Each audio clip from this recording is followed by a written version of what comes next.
Is your 2007-2012 Dodge Caliber key fob not working? A dead battery is the most common cause of key fob failure in these vehicles. The good news is that replacing it yourself is easy.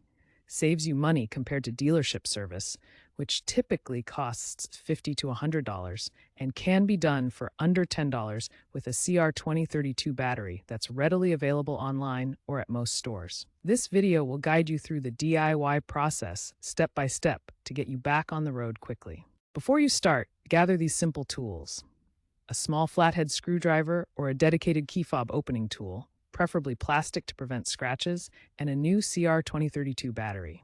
That's it. No specialized equipment is needed. Working in a well-lit area is also recommended.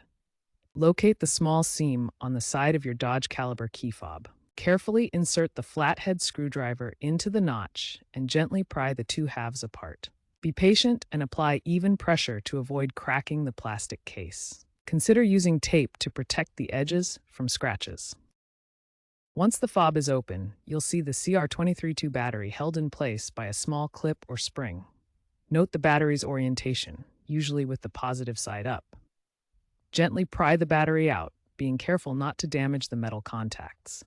A non-metallic tool is ideal for this step.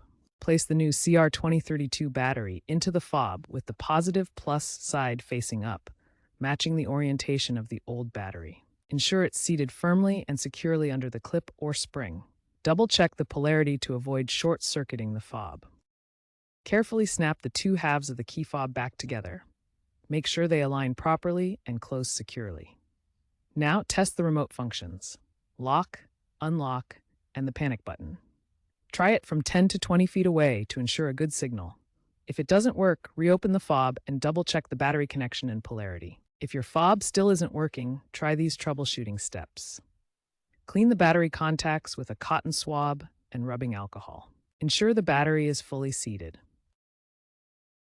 If problems persist, your fob may need reprogramming, which can sometimes be done by cycling the ignition. Consult your owner's manual for specific instructions. Remember to properly dispose of your old lithium CR2032 battery. Recycle it at an auto parts store or electronics recycling center to avoid environmental hazards. While older calibers use replaceable batteries, newer cars are trending towards rechargeable or digital key systems via smartphones, potentially phasing out battery swaps in the future.